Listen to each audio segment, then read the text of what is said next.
Hi, I'm Maddie, and we're gonna talk about movies on this channel, I guess. Um, we watched a movie last night, called No Escape from 1994, starring Ray Liotta and directed by Martin Campbell, who also made Goldeneye, the 90s Zorro films, as well as the Bond reboot, Casino Royale. And yeah, we're just gonna talk about it. It's kind of a neat film. What do you think? You're the one that introduced me to the film. Well, why don't you introduce yourself? I'm Vel. Another movie nut. Okay. Yeah, I mean, I found this movie many years ago, and it really grew on me. I mean, it's got a pretty fun cast. You got Ray Liotta, you got Lance Hendrickson thrown in there, a few other people that Ernie Hudson. Yeah, Ernie Hudson. Gosh, how from can I forget Ernie Hudson? Ghostbusters. He was great in it. I loved it. Where is he? He's a gem of an actor. He really is, and he's like not in enough stuff. He played the boyfriend in Grace and Frankie in the last while, and he was really good in that. And he's going to be in the new Ghostbusters movie, I would imagine, coming out. Actually, it's been delayed now, but it was supposed to come out probably in December. But we're gonna have to wait. It's still wrapping up. Okay.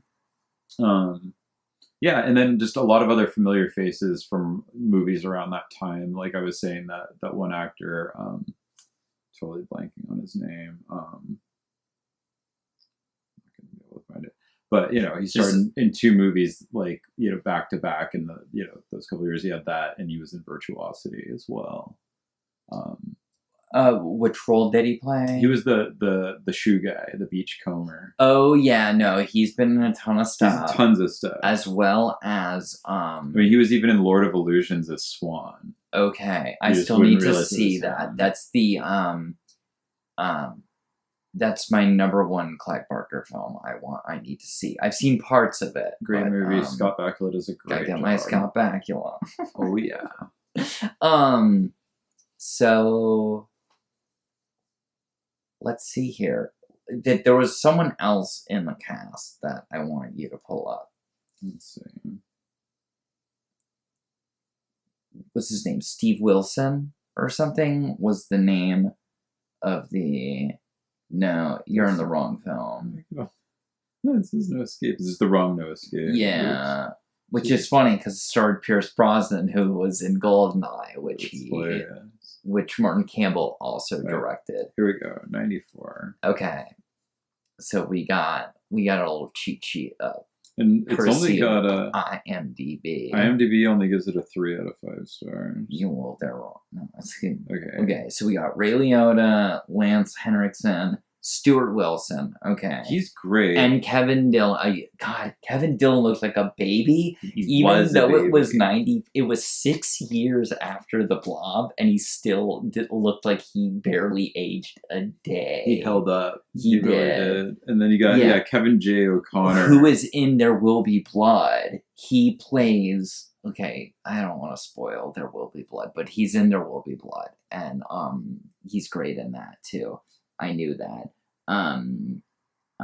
A big cast. Michael Lerner, he's in. I mean, as the warden. It's just a great cast. But I really we're gonna touch on Merrick later with Stuart Wilson. We're gonna get to him. So why don't you set up the plot though, since you're more familiar with the film? So basically, you have... It's 2022, by the way. Exactly. I thought that was fun. So it's only last year.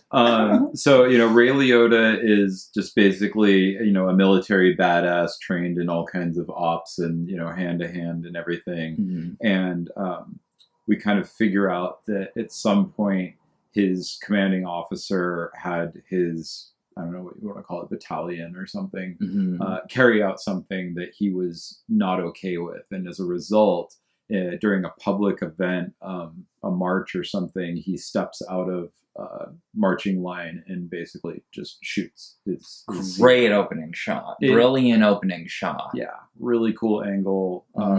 kind of catches you off guard the first time you watch it. Oh, definitely. It starts with a bang.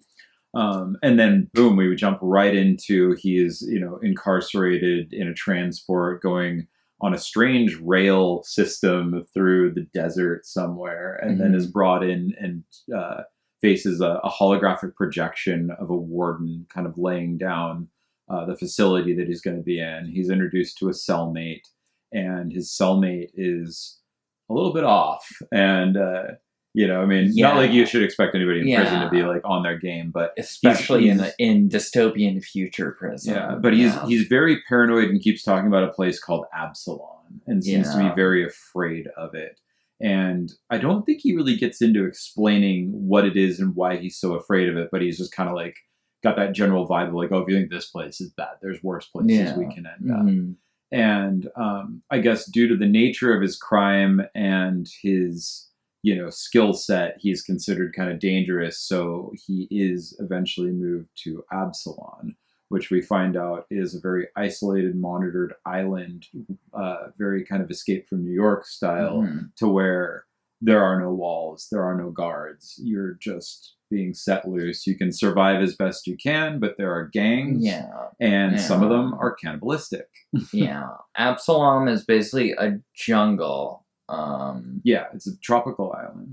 For the most part. Yeah, it's like a tropical island, and it is Absalom. I did look up. Which brings it to the international title of the movie is actually Escape from Absalom. Yeah, exactly. So, which I looked up, this did have a theatrical release because there weren't any notes on this. And it was considered good. I mean, in terms of, I think what it made back was fairly decent. It actually didn't make its money back. Oh, it didn't? It didn't. I think it broke even, but that means it lost a little bit. I think that's some of the advertising, because what merch they did have, like if you look at the ads, is like, based on the blockbuster film, but that's just them selling it. So I want to get into that later of why I don't think this was as successful as it should have been. Because I do think that this is a really solid, this is a post-apocalyptic action sci-fi film, but it's more like, almost like, kind of like survival jungle in like a way. It's, you were saying Waterworld, it's got a lot of Mad Max, some Road Warrior in it, some it beat Waterworld by like a year or two. Yeah, I feel there's even a lot of Apocalypse Now shoved in there. So there's like, this is a movie that's kind of like a mix of like a lot of things, even though it did beat Waterworld, but it's definitely a lot of Mad Max. You could even argue there's like a touch of Rambo kind of. Oh yeah, definitely. Yeah, that's when he's infiltrating. It's like Rambo meets Martin Sheen in Apocalypse Now, and especially the setting looks like Kurtz's compound. Yeah. So anyway, so he kind of hits the ground running, like literally. So he's in prison for killing his superior officer. We don't know why yet. Yes. And he refuses orders basically to hurt another inmate in the futuristic prison, and he gets thrown in this jungle, and now he's being chased by like a cannibalistic gang, basically. Yes. And he fights his way out of it, and then he winds up in, but it's not the last that we see of them. And the gang that he fights his way out of is run by Merrick. Is run by a very charismatic, super charismatic, villain named Merrick, and he seems like very chipper and friendly, and he's an intellectual kind of, but he's very jokey and funny. But even though underneath he's like a total sadist. Oh yeah, he's way psychotic. Yeah. So he winds up at this camp. Why don't you go over to that? Yeah, he narrowly escapes the cannibal tribe or gang, and basically steals a weapon and plummets off a waterfall and washes downstream to where a group of people scavenging find him and bring him back to their community. Does the community have a name? I don't think it does. but it's just run by him. But it's run by Lance Hendrickson, who they refer to as the father, and he's kind of a tranquil guy with like a robe kind of thing, and you know, we later find out he has a personal library, and you know, he's really trying to find peace with his past, and minorly cultish, but not like scary. A little bit. These are definitely the good guys, you know, and they definitely have like the right thing going. And it's worth pointing out that this is men only. Yes, I wanted to bring that up. Yes, this is the whole film. There's not a woman in this film. Not at all. And there does seem to be a little bit of subtext, a little bit. Thrown a little bit of hints here and there. But also it seems like with the kind of situation they're in, it's like almost slightly like a buddy system where it's like, you know, it seems like people are kind of paired off in their tasks and things to kind of like... We can assume that they become lovers or whatever. Some of them most definitely. Yeah, definitely. But it's not something the film gets into. It was also 94. It's a major studio film. They're not going to get into that. Like, as maybe in like the book maybe this is based off of a novel, right? So it's possible that like, you know, the book gets further into that, but that's neither kind of here nor there. Yeah, and it did spurn a 3-part comic book adaptation that is loosely based on the novel as well as the script. So I'm very curious. I've actually been thinking about picking it up. And the Super Nintendo, which I definitely want to read when you do. I'm kind of curious about the book as well, because you can. Okay, before I get it, there's apparently also a Super Nintendo and Genesis game. Yes. And there was going to be, I read, a Sega CD game, but it got canceled. Right. So anyway, all the kids watching this are like, what the hell are you talking about right now? These outdated archaic video game systems that our great-grandparents played. Yeah, exactly. In the before times. And did see, you know, a pretty wide release for its time, considering what formats did we have? We had like, you know, cable television, we had VHS, and it did come out on Laserdisc. So I've seen the poster of this before, but I never saw this. I never saw it on TV either, and it's a real shame. The poster doesn't give you too much. I mean, like, you see Lance Hendrickson, I want to say, you see Ernie Hudson, and you see Ray Liotta. Here's the main poster now. It's Ray Liotta with a gun. You're right. Yeah, Ernie Hudson, Kevin Dillon, and then Merrick and his crew at the top. And it says, like, in 2022, blah, blah, blah, blah, blah. So, but, basically, he gets to this camp, and he is kind of like introduced. He wants out, and he wants to find a way off the island, and we don't know why. He's a loner type. Yeah, he doesn't seem to imply that he has a wife or kids or anybody that he's trying to get back to, or some kind of mission that he's trying to finish. Is just, you know, lone wolf that you can't you know, keep under wraps. Yeah, but he's a total badass, and like no one can fucking kill him. He's like, you know, but he can get hurt. He gets shot in the leg with like an arrow. He's actually healing and limping through a lot of the second half of the film. But he's basically the second act. He gets into this basically this protected fortress that these people have built this community where everyone there is felons from the prison that have escaped in some way or another. Which they do talk about. There's a little bit of like confessing of crimes and stuff, to where the Lance Hendrickson character is actually talked about kind of almost being... Well, don't spoil it. Yeah. But like everyone there is there for a reason, and they get into like dealing with the guilt of the things that, and everyone in the community is like, seems to be like a pretty good person that's like basically like atoned for their sins in Yeah. their own way. They're kind of trying to put that behind them, although Yeah. they kind of own it. And, Yeah. really want to do their best to still contribute to this new society. Yeah, exactly. And it's definitely like you gotta carry your weight here. Like you need to, but it's like this is a loving, giving place. But anyway, Merrick and the cannibalistic gang does attacks on their community to like get their food and blah blah blah.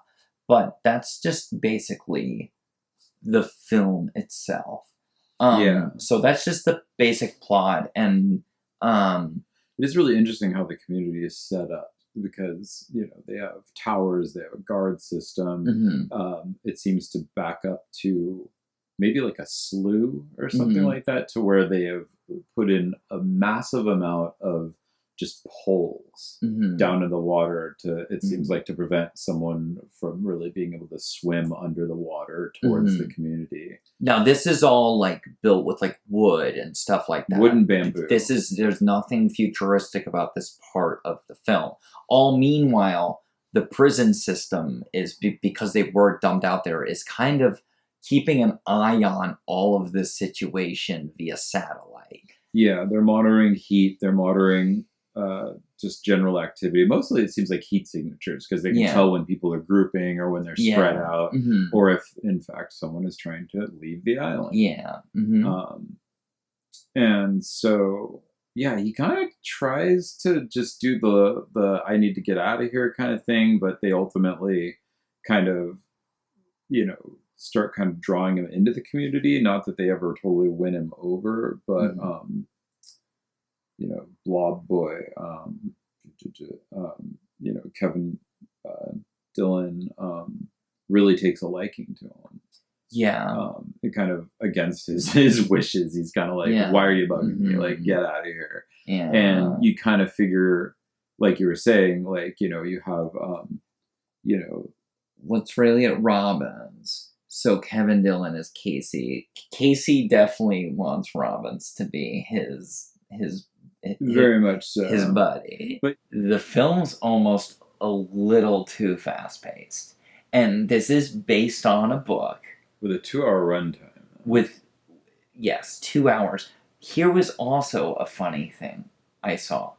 I saw a 2-hour 10-minute runtime, an hour and 50-minute runtime, and the 2-hour runtime. I feel like the other two are wrong. I didn't look at alternate versions, but nothing came up. I think they're just wrong. It's just the 2-hour cut, which makes sense. Clearly they were like, it's a post-apocalyptic action film with Ray Liotta. We want it 2 hours or less. Right. So they had to stick to that. But this is based on a book from the 80s. And it's like, it's clear there was a lot of ideas. Here. I'm sure. I felt like certain things happen, even the opening shot. Brilliant. But it just goes, and then it's like immediately. Yeah. We don't get like a moment to breathe, a build up thing. It goes. Which is in theory great. But it's a little jarring. And the film moves so fast. That it does become a little jarring, and you gotta keep up with it, which is fun. It's not hard to follow. It's not like very simple. It's not like an overly complex film, but there are things. Like, there was a scene that you were like, this was probably cut down, because there's more dialogue you here. Can tell it would keep rolling. The whole prison satellite thing, watching them, almost damn near didn't need to be in the film. But I know why it was. So I'm glad it was there. There was nothing I really would have altered about it, but it was clear. I feel like there was probably more there that was cut. Oh, definitely. And um, and it almost felt like we're in Absalom so long, and then it'll cut back to the futuristic prison. Every once in a while, we're like, oh yeah, this is going on. Yeah, side plot. Yeah, like that. But again, I'm not. It's almost more of like an editing thing. But I'm not saying it didn't work because they pulled it off. Now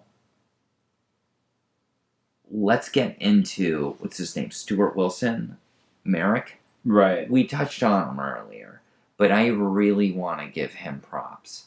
He was a great villain. Really well cast. He was really funny.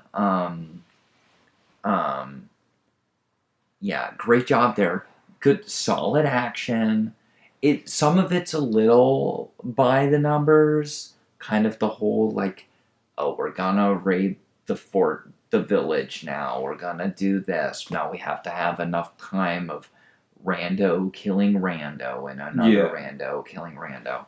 But that's just your typical, it's just gonna happen type deal. But consistently, Martin Campbell lenses this thing so fucking competently, and this thing moves.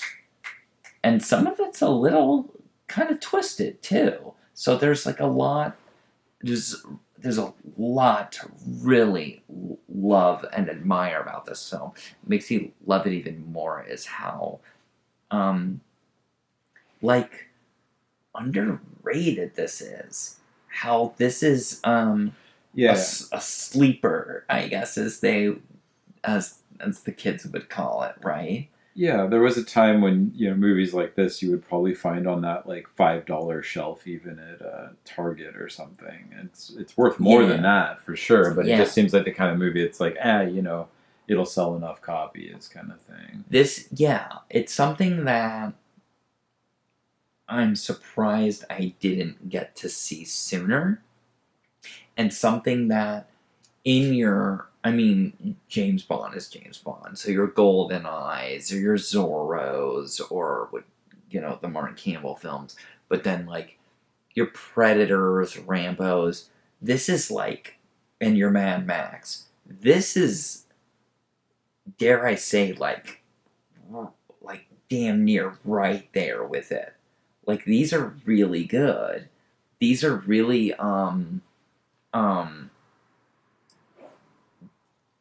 This was pleasantly surprising, and the writing.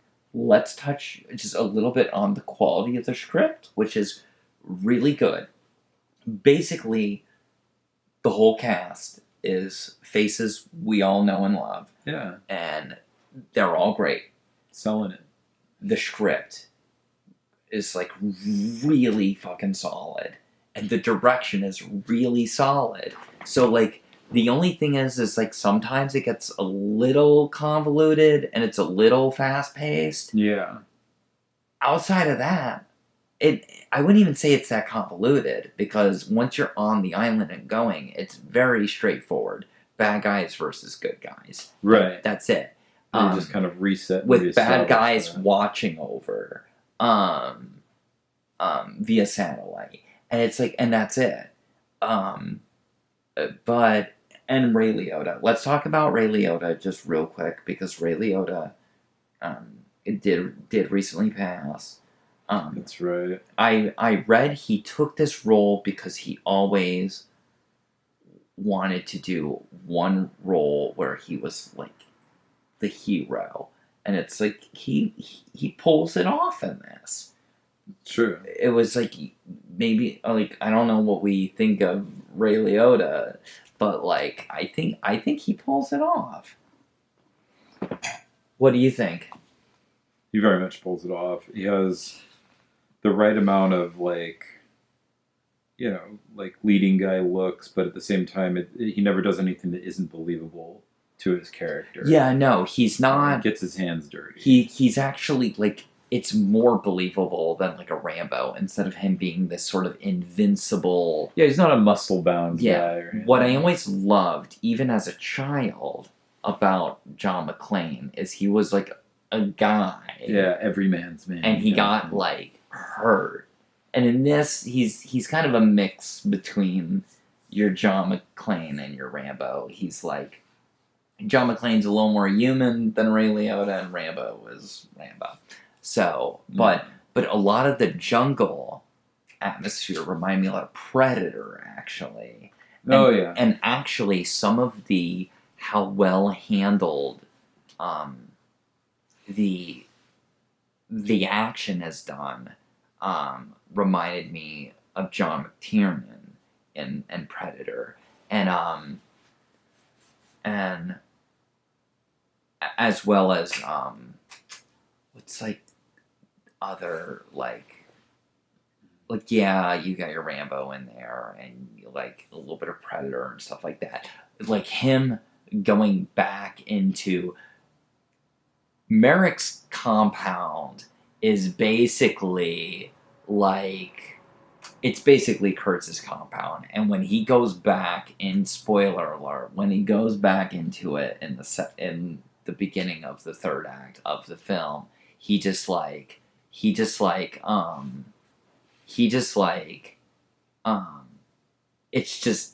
just so Apocalypse Now, so much of it very much is. So it's just kind of cool because like I love that film, so it's just like seeing that. So I mean, it's missing the Brando factor, but yeah, but Merrick fills in with Stuart Wilson fills in with a really more interesting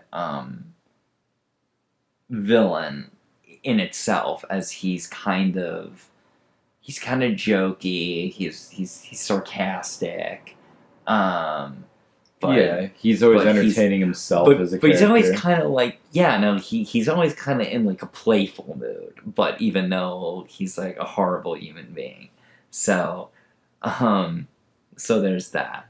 So I guess we want to wrap up because we've been talking about it for 40 minutes, so I'm gonna have to cut this all down. So what kind of final thoughts do you want for the film here? Don't let this movie, continue to be obscure. It's well worth some attention. Maybe one of those things that you only watch once in a great while, but at the same time, if it speaks to you kind of the way it has to me in the past, I think you can totally just throw it on. Like, like whenever you have a friend over or something that's like, you want to watch a movie or something, I think you could just, for most people, slam that one in, and it's pretty good. I think it is, like, if we want to be, like, this is a movie. This isn't like a work of art. Oh, yeah. But for being a movie, it's so, well, it gives you everything you want in that popcorn experience. And if I went to the theater in 94 as like, whatever, let's say I was 16 in 94, which I wasn't. But if I was 16 and I bought a bag of popcorn and I went and I bought a ticket for No Escape, I'd be happy. I would even falling asleep the whole review or the second half. I don't know how much of this I can use. I know, I feel bad. We're just gonna have to call attention to it. Yeah, reshoot. No, we're not gonna reshoot. We're just gonna leave you sleeping in it. I mean, it's hard. You're trying to convince people like, yeah, this is a great movie, and then you're like, it's so exciting. I'm just a busy bee, so when I do get a chance to watch stuff, you have a lot, and we waited late to film. It's all good. But better late than never. But if I bought a ticket in 94 to see this with my large soda and my popcorn, I'd be happy when I left. Yeah. I'd be happy when I left this movie. For sure. So, and it has a lot of great I don't want to get into like it never gets over sentimental. It just touches the right amount of beats. It's just subtle enough, and it's just crowd pleasing enough without being cheesy. And it deals a lot with like forgiving yourself, guilt, brotherhood, building a community, all these wonderful messages. So definitely my final thoughts is just as you were saying. This is I don't know how, especially for such a high profile director who's done things, as we said before, like Casino Royale, Goldeneye, and Mask of Zorro. Those were huge hits. So why this? Why did this slip under the radar? I don't. It's not a perfect film, but this is a true crowd pleaser. It is. Yeah. It's this. What I didn't touch on is this is action, like fast pace. Like there's always something going on, even when there's not action. It's the dialogue. It's kept interesting. It is emotional. It is. It invests you because of the quality of the acting and writing, and again, very competently directed as well. So I think this this is worth a watch. We're gonna wrap up here. It's worth a watch. It's worth a pocket watch. It's worth a cuckoo clock. It's okay. All right. Well, we're definitely going cuckoo here. So, all right. Definitely check it out. It's free right now streaming, but that's gonna like age the video if we talk about it. But for anyone's watching right now, is it on Freevee or Tubi right now? It's been uploaded to YouTube. That's so right. You can just go watch and it it's on there. legally on YouTube, so it does. It's part of their movie. It does have commercial ad breaks, but it is on there, free to watch. Definitely recommend it. It's 2 hours, a fast 2 hours, and it is engrossing. And that's it. Go see it. Go see it. Go check it out. It gets a... It's a good escape. Fuck you. No, I have to believe that. That's it. Sorry. We don't do like... I want to stay away from like star ratings. Yeah, no, I wasn't gonna go there. I'm just saying, like literally things like that. You know, it's a good 2 hours of pretty well balanced. What you want from an action movie. I will say this because everyone used to now rates on like a 5-star or 10-star scale. Back in the day, when the newspaper came in, it'd be like out of 4 stars. And you knew when something got 3 out of 4, that was like, that's a good movie. And then like 3.5 is like, this is great. And 4 is like, well, it's just a classic. Right. This is a 3 out of 4. This is like a good, solid movie. You're not going to be disappointed. I don't think so. So, all right. Thank you guys for tuning in. If you are a fan, I don't know, the comment section or something. Yeah, leave us a comment. We don't have a channel name quite yet, but we're trying to come up with something. But leave us a comment. Tell us, have you ever seen No Escape, and what are your thoughts on it? Or what's your favorite Ray Liotta or Martin Campbell film? So that's fun. Yeah, so I'd say like Ray Liotta's done a lot of great stuff, like Jonathan Demme's Something Wild, a lot of stuff. Yeah, I was pleasantly surprised when Cocaine Bear came out recently. Oh, yes. It must have been wrapping up in the can, and Ray Liotta had gotten in there. Yeah, so. I still have yet to see Cocaine Bear. I was asked recently, if I'd seen it again, I'm like, no, so I gotta check out Cocaine Bear. Um, but yeah, tell us what your favorite Ray Liotta film is, or if you've seen No Escape. I'm curious to know your thoughts if you have seen No Escape, because I feel like this is something that's flown under the radar a little too long. I So, agree. so anyway, thank you for joining with us and sticking with us here, and we'll see you next time. Bye.